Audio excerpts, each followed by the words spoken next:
গল্প শুরু হয় পেন্সু নামে এক ধনী ব্যক্তিকে দেখিয়ে, যার লাইফস্টাইল অনেক ল্যাভিশ ও যার টাকা পয়সার কোনো অভাব নেই। সুন্দর একটি ওয়াইফ রয়েছে যার নাম সিওনি। তবে তার ওয়াইফ তাকে একদমই ভালোবাসে না, কিন্তু পেন্সু তাকে এই জন্য বিয়ে করেছিল কারণ তার ওয়াইফের বাবা মিস্টার হান অনেক বড় ব্যবসায়ী, আর পেন্সু এখন মিস্টার হানের সব ব্যবসাগুলো সামলাচ্ছে। এরপর পেন্সু অফিসের উদ্দেশ্যে বেরিয়ে পড়ে। অফিসে তার এক কর্মী এসে তাকে বলে নতুন প্রজেক্টের জন্য সব দোকান খালি করা হয়ে গিয়েছে, তবে জঙ্কি নামে একজন সেই জায়গা থেকে তার দোকান খালি করছে না। আসলে বন্ধুরা, তার একটি নতুন প্রজেক্টের জন্য একটি এরিয়ার সব দোকানগুলোকে খালি করাচ্ছে। তো এখন পেন্সু সেই দোকানদারটিকে খালি করানোর জন্য তার অ্যাসিস্ট্যান্ট ব্যাংকে ডাকে এবং সেই দোকানদারটিকে যে কোনোভাবে সেই জায়গা থেকে সরাতে বলে। এখন আমরা জঙ্কি নামে সেই লোকটিকে দেখি যে কিনা ভয়ে আছে জায়গাটি তাকে ছাড়তে হবে বলে, আর একটু পর সেখানে ব্যাংক চলে আসে। এরপর ব্যাংক সেই দোকানদার জঙ্কিকে তার হাত কেটে ফেলার ধমক দিলে এক পর্যায়ে সে কাগজপত্র সই করে সেই জায়গা ছাড়তে বাধ্য হয়। এরপর দিন পেন্সু একটি পুরনো রামেনের দোকানে যায়। এই রেস্টুরেন্ট তার একসময় অনেক প্রিয় ছিল এবং এখানে তার অতীতের অনেক স্মৃতি জড়িয়ে রয়েছে। তবে সেই রেস্টুরেন্টে কিম নামে একটি স্কুল স্টুডেন্টও খাবার খাচ্ছিল। তবে একটি আর্জেন্ট কল আসার ফলে তাকে সেখান থেকে যেতে হচ্ছিল, কিন্তু খাবারের বিল দেওয়ার সময় তার কাছে তার ওয়ালেটটি ছিল না। এই দেখে তখন দোকানের ওনার বলে অসুবিধা নেই, তুমি চলে যাও, তোমার খাবারের বিল এই ভদ্রলোকটি দিয়ে দিবে, মানে পেন্সু। এরপর সে ওনার কিমের খাবারের টাকা হিসেবে পেন্সুকে 5000 টাকা দিতে বলে। এত বড় বিল দেখে পেন্সু বলে কেউ এত খাবার কিভাবে খেতে পারে। তবে পেন্সু ছেলেটির হয়ে বিল দিয়ে দেয়। তবে সেই দোকানের ওনার তার উদারতার জন্য একটি বিশেষ উপহার দেওয়ার প্রতিশ্রুতি দেয়। বন্ধুরা, এই বিশেষ উপহার দেওয়ার কথাটি মনে রাখবেন।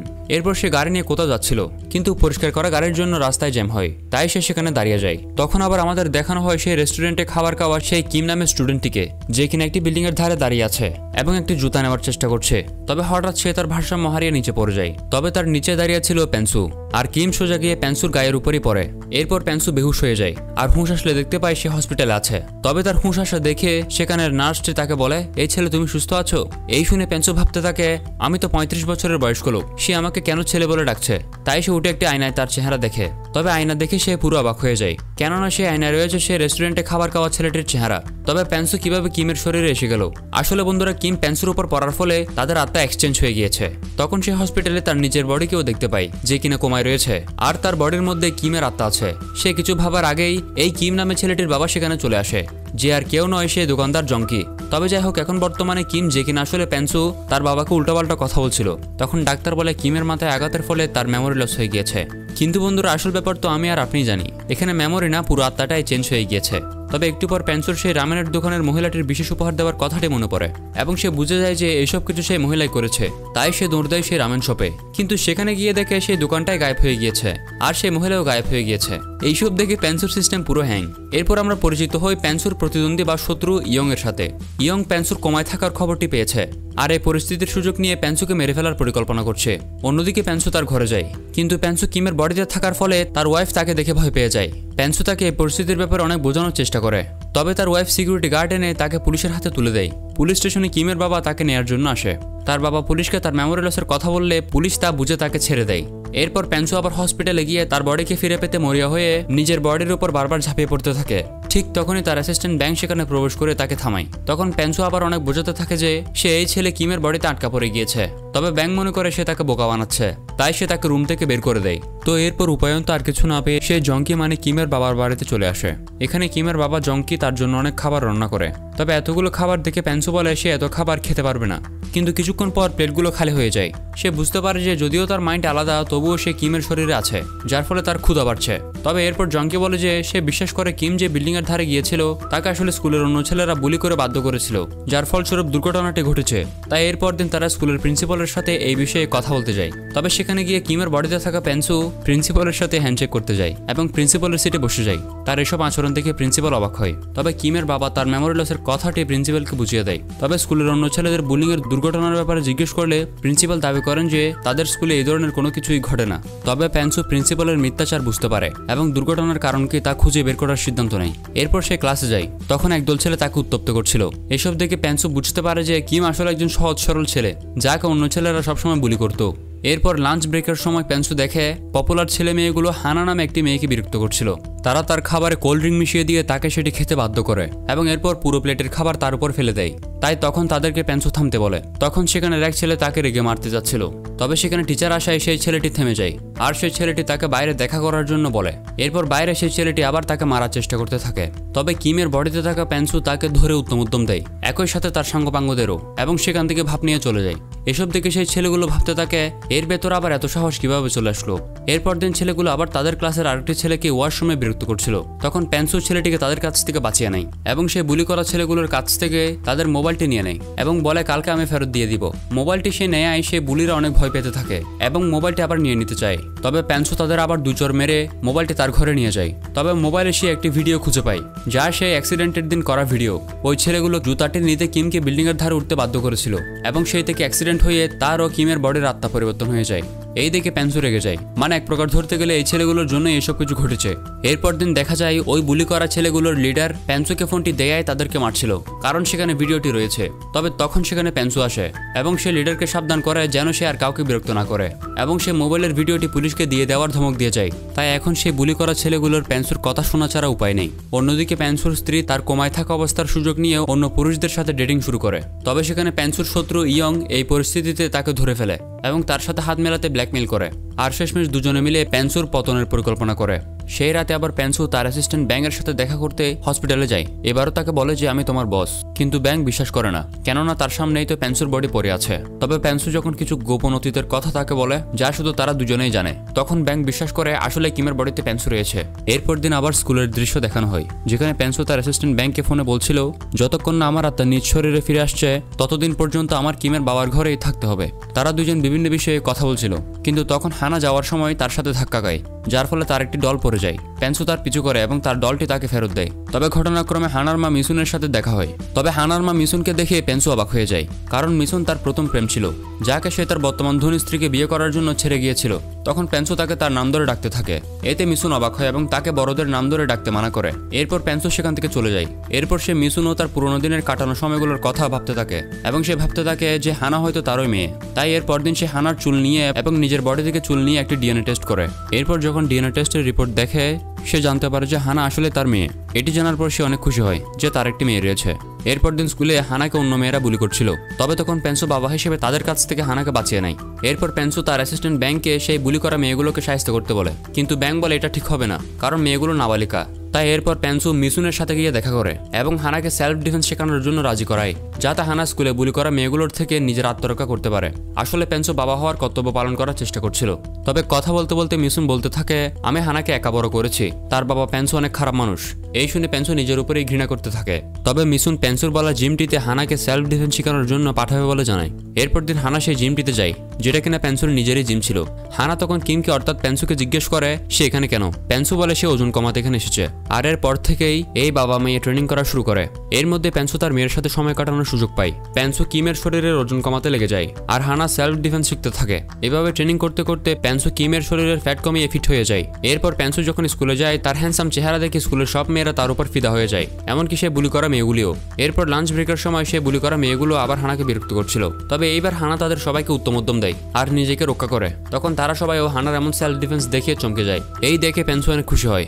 এরপর পেনসু হানার সাথে তার ঘরে যায়। তখন সেখানে তার মেয়ে হানার ছোটবেলার কিছু ছবি তার মোবাইলে তুলে নেয় এবং স্কুলে সবসময় সেগুলো দেখে মনে মনে খুশি হতে থাকে। অন্যদিকে পেনসুর বর্তমান স্ত্রী পেনসু কোম্পানির টাকা চুরি করার ভুয়া লেনদেনের কাগজ দেখায়, যা আসলে বাস্তবে পেনসুর শত্রু ইয়ং তা করতে বলেছিল। তখন তার বাবা তার কথায় বিশ্বাস করে এবং বলে পেনসু কোমা থেকে সুস্থ হলে তাকে কোম্পানি থেকে সরিয়ে দিবে বলে জানায়। সেদিন রাতে মিসুন হানাকে সেলফ ডিফেন্স শেখানোর জন্য পেনসুকে ধন্যবাদ জানায় এবং ধন্যবাদ হিসেবে তার রেস্টুরেন্টে পেনসুকে খাবার খেতে দেয়। কথা বলার সময় সে হানার বাবা অর্থাৎ পেনসুর কথা উল্লেখ করে এবং বলে আমি তাকে ঘৃণা করি এবং তাকে খুন করতে চাই।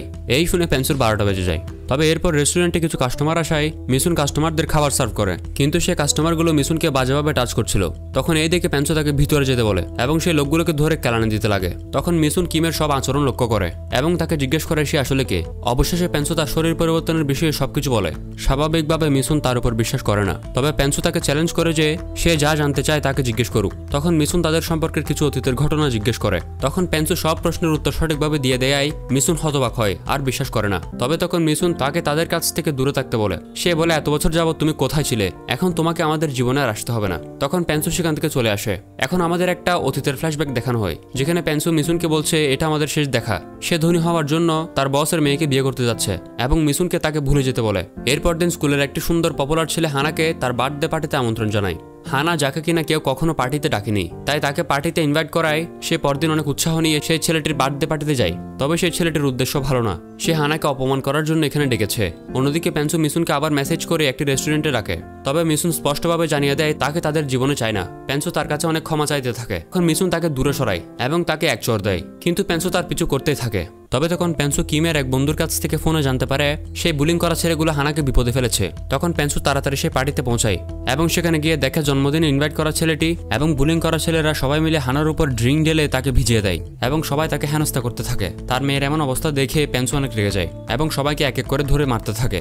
এই মারামারি দেখে আবার সেখানে থাকা মেয়েগুলো পেনসুর উপর ক্রাশ খেয়ে যায়। তখন হানা সেই ইনভাইট করা ছেলেটিকেও মেরে তাকে পুলে ফেলে দেয়। এরপর পেনসু তার মেয়েকে নিয়ে চলে আসে। এরপর দিন তার অ্যাসিস্ট্যান্ট ব্যাংক তাকে জানায় তার ওয়াইফ মিস্টার হানকে টাকা চুরি করার অভিযোগ দিয়েছে। তাই এরপর দিন ব্যাংকের মাধ্যমে একটি চিঠি মিস্টার হানকে পাঠায়, যেখানে পেনসুর বর্তমান স্ত্রী অর্থাৎ মিস্টার হানের মেয়ের পরকীয়া ও অন্যান্য খারাপ কাজসাজের প্রমাণ ছিল। এরপর দিন পেনসু রাস্তা দিয়ে হেঁটে যাচ্ছিল, কিন্তু তখন তার ক্লাসের একটি মেয়ে তাকে প্রপোজ করে বসে। তবে কিমের শরীরে থাকা পেনসু বলে সে স্কুলের মেয়েদের ডেট করতে পারবে না, সে তো 35 বছর বয়সী। এরপর আবার তার সাথে দেখা করতে হানা আসে, হানাও তাকে প্রপোজ করে দেয়। এতে পেনসু রেগে যায় এবং বলে সে কখনোই তাকে ডেট করতে পারবে না, এই বলে চলে যায়। ঘরে গিয়ে হানা এই কথাটি তার মাকে বলে। মিনসু তার মেয়েকে পেনসুর থেকে দূরে থাকতে বলে। মিনসু বলে আমি তোমাকে এখন কিভাবে বোঝাই যে তুমি তার সাথে ডেট করতে পারো না, কিন্তু হানা বারবার বলতে থাকে সে অনেক ভালো ছেলে, সে আমাকে অনেকবার বাঁচিয়েছে। কিন্তু হানা তো আর জানে না যে সে তার বাবা। সেদিন রাতে আবার হসপিটালে পেনসুর শত্রু ইয়ং তাকে হত্যা করার জন্য হাসপাতালে প্রবেশ করে। সে কিছু করতে যাচ্ছিল, তবে হঠাৎ পেনসুর শরীর অর্থাৎ কিম জেগে ওঠে। তখন ইয়ং চমকে গিয়ে সেখান থেকে পালিয়ে যায়। এখন কোমা থেকে ওঠার পর কিম যখন নিজেকে পেনসুর শরীরে দেখতে পায়, তখন সে ভয়ে তার বাবার কাছে ছুটে যায়। তবে স্বাভাবিকভাবে তার বাবা তাকে অপরিচিত ব্যক্তি মনে করে ভয়ে পুলিশকে কল করতে যাচ্ছিল, কিন্তু তখন সেখানে পেনসু চলে আসে। তখন কিম নিজের শরীরকে দেখে অবাক হয়ে যায়, কারণ একে তো তার বডিতে অন্য কেউ রয়েছে এবং তা এখন বর্তমানে অনেক স্লিম। এরপর পেনসু বসে সবকিছু কিমের বাবা জঙ্কিকে বোঝায়। এখানে কিম তার ছোটবেলার অনেক কথাবার্তা যখন তার বাবাকে বলে, তখন তার বাবার বিশ্বাস হয়ে যায়। এরপর পেনসু মিসুনের সাথে সমস্যা সমাধানের জন্য কিমের সাহায্য চায়। এরপর তারা দুজন মিসুনের রেস্টুরেন্টে যায় এবং ভান করতে থাকে তারা নিজেদের শরীরে ফিরে এসেছে। পেনসুর কথা মতো কিম পেনসু সেজে মিসুনের কাছে ক্ষমা চায়। তখন মিসুনও তাকে চিনতে পারে না আর মনে করতে থাকে পেনসু তার শরীরে ফিরে এসেছে। তবে তখন সেখানে ইয়ং তার লোকদের নিয়ে পেনসুকে মেরে ফেলতে আসে। তখন পেনসুর বাড়িতে থাকা কিম কান্না শুরু করে। এই দেখে তখন ইয়ং বলে তুই তার ছেড়ে হয়ে গিয়েছিস নাকি? আর মিসুন আবার বুঝে ফেলে এই পেনসু নয়। তখন আসল পেনসু তাদের দুজনকে রুমের ভিতরে পাঠায় এবং সেই গুন্ডা লোকগুলোদের সাথে একাই মারামারি শুরু করে। এই দেখে ইয়ং বলে এই পিছু তোর সমস্যা কি? তোর সাথে তো আমাদের কোনো হিসাব নেই, তুই আমাদের সাথে মারামারি করছিস কেন? তবে এইবার ইয়ং ভালোভাবে প্রস্তুত হয়ে এসেছিল, তাই পেনসু কিছুক্ষণ পর্যন্ত তাদের সাথে ফাইট করলেও পরে তাদের সাথে আর পেরে উঠছিল না। তখন ইয়ং পেনসুকে মেরে ফেলছিলই, কিন্তু তখন মিসুন একটি গ্যাস সিলিন্ডার নিয়ে এসে তা খুলে দেয় এবং পুরো জায়গাটিকে উড়িয়ে দেওয়ার ধমক দেয় এবং তাদের বলে যদি তোমরা আমার 5 গুণার মধ্যে এখান থেকে না যাও তাহলে আমি গ্যাস সিলিন্ডার ব্লাস্ট করে দিব এবং আমরা সবাই একসাথে মারা যাব। এই শুনে তখন ইয়ং ও তার গুন্ডারা ভয়ে সেখান থেকে পালিয়ে যায়। এরপর মিসুন পেনসুর আসল বডিকে দেখে অনেক ইমোশনাল হয়ে যায় এবং বলতে থাকে আমি তোমার জন্য কত বছর অপেক্ষা করেছি, 7 বছর ধরে আমিও তোমার মেয়ে হানা একা থেকেছি। তখন পেনসুর বডিতে থাকা কিম মিসুনকে সান্ত্বনা দেয়। অন্যদিকে পেনসুর বর্তমান স্ত্রী সিওনি ইয়ংকে ফোনে কথা শোনাচ্ছিল, কারণ সে পেনসুকে মারতে ব্যর্থ হয়েছে। তখনই আবার তার বাবা তাকে ডাকে। এখানে মিস্টার হান পেনসুর দেয়া সেই চিঠিটি পড়ে খবর নিয়ে তার মেয়ের পরকীয়ার সেই অন্য লোকটি ও ইয়ং এর সাথে হাত মিলানো এর সাথে তার সব কুকীর্তি নিয়ে জানতে পারে। তার মেয়ের এমন আচরণ দেখে মিস্টার হান তার মেয়েকে উত্তরাধিকারী দিতে অস্বীকৃতি জানায়। তখন মিস্টার হান পেনসুকেও ফোন করে তাড়াতাড়ি আসতে বলে। তবে এখন যেহেতু আসল পেনসু সেখানে যেতে পারবে না, তাই কিম তার কানে মাইক্রোফোন চিপ লাগিয়ে পেনসুর হয়ে সেখানে যায়। তখন মিস্টার হান কিমকে প্রশ্ন করলে মাইক্রোফোনে পেনসু কিমকে প্রশ্নের উত্তর বলে এবং কিম তা মিস্টার হানকে বলছিল। তখন মিস্টার হান তার উত্তরাধিকারী হিসেবে তার মালিকানা পেনসুকে দিতে চায়। তখন সিওনি বলে তারও তো 17 বছরের একটি মেয়ে রয়েছে। এই ব্যাপারে মিস্টার হান তাকে জিজ্ঞেস করে, কিন্তু তখন মাইক্রোফোনের সমস্যার কারণে আসল পেনসুর কথা কিম শুনতে পাচ্ছিল না, কিন্তু এখানের কথাবার্তা গাড়িতে পেনসু ও ব্যাং শুনতে পাচ্ছিল। তবে যেহেতু কানেকশন ছুটে যায় তো এখন সবকিছু কিমের উপর চলে আসে। তখন কিম পেনসুর পক্ষ থেকে বলে হ্যাঁ আমি মানছি যে আমার একটা মেয়ে রয়েছে, কিন্তু আমি তা আগে জানতাম না, কিন্তু যখন আমি আমার মেয়ের সাথে দেখা করেছি আমি আমার পরিবারের গুরুত্ব বুঝতে পেরেছি। তাই এখন আপনার প্রপার্টির প্রতি আমার কোনো লোভ নেই, আমার জন্য এখন আমার পরিবারই যথেষ্ট। এই শুনে তখন মিস্টার হান বলে যেহেতু আমার মেয়েই খারাপ তোমাকে আমি আর কিই বা বলবো। তবে মিস্টার হান তার সিদ্ধান্তকে সম্মান করে আর কিম সেখান থেকে উঠে চলে আসে। এরপর যখন আসল পেনসুর সাথে দেখা করে তখন পেনসু তাকে জড়িয়ে ধরে ধন্যবাদ বলে। তবে তখনই সিওনি রেগে গিয়ে তাদের উপর গাড়ি চালিয়ে দেয়। তখন পেনসু কিমকে বাঁচাতে পারলেও সে গাড়ির সামনে চলে আসে। এতে তার গুরুতর অ্যাক্সিডেন্ট হয়ে যায়। তাই তখন তাকে ব্যাংক তাড়াতাড়ি হসপিটালে নিয়ে যায়। হসপিটালে পেনসু তার মেয়ে ও মিসুনের কাছে এত বছর তাদের কাছে না থাকার জন্য ও তার ভুল কাজের জন্য ক্ষমা চায়। তবে অবশ্য হানা এসব কিছু বুঝতে না পারলেও সে কাঁদতে থাকে। তবে তখন কিম ও সেন্সলেস হয়ে যায়। এরপর পেনসুকে অপারেশন করা হয় আর তার অপারেশনটি সফল হয়। তবে তার সার্জন ছিল মুভির শুরুর সেই রেস্টুরেন্টের মহিলাটি যে তার দেহ বদলি করে দিয়েছিল। মহিলাটি তাকে বলে, আশা করছি আমার স্পেশাল গিফট তোমার পছন্দ হয়েছে। এখন থেকে মিসুনো তোমার মেয়ের খেয়াল রাখবে, আর চিন্তা করো না, আমি তোমার বডি ঠিক করে দিব। এই বলে মহিলাটি সেখান থেকে আবার গায়েব হয়ে যায়। এরপর আমাদের 5 মাস পরের দৃশ্য দেখানো হয়, যেখানে কিম তার নিজের শরীরে ফিরে এসেছে। এখন তাকে আর কেউ বিরক্ত করছে না, সবাই তাকে সম্মান করে। এই দেখে সে অনেক অবাক হয়, যা সবকিছু প্যান্সুর জন্য হয়েছে, এবং সে হানার সাথে ডেটিং করছে। অন্যদিকে মিসুন একটি বড় রেস্টুরেন্ট খুলেছে, আর সেখানে কিমের বাবা জংকি ও প্যান্সু রাঁধুনি হিসেবে কাজ করছে। এখানে আবার ব্যাং ও সে রেস্টুরেন্টে কাজ শুরু করেছে। প্যান্সু এখন তার পরিবারের সাথে সুখী জীবনযাপন করতে থাকে। তো বন্ধু, এই গল্পটি ভালো লাগলে একটি লাইক করবেন। তবে বন্ধু, এই চ্যানেলের ভিডিও আপনারা অনেকে দেখেন, কিন্তু প্রায় 97% মানুষ চ্যানেলটি সাবস্ক্রাইব করেননি। আপনার একটি সাবস্ক্রাইব আমাদের জন্য বিশাল উৎসাহ বন্ধু। একটা সাবস্ক্রাইব করতে শুধু একটা ক্লিকের প্রয়োজন। আপনার একটি সাবস্ক্রাইব আপনার কিছু আসবে না, কিন্তু আপনার সেই সাবস্ক্রাইবটা আমাদের জন্য আশীর্বাদ হয়ে থাকবে। তো সাবস্ক্রাইব করার অনুরোধ রইল বন্ধু। যাই হোক বন্ধু, খুব শীঘ্রই ফিরব নতুন গল্প নিয়ে। ভালো থাকবেন, ধন্যবাদ।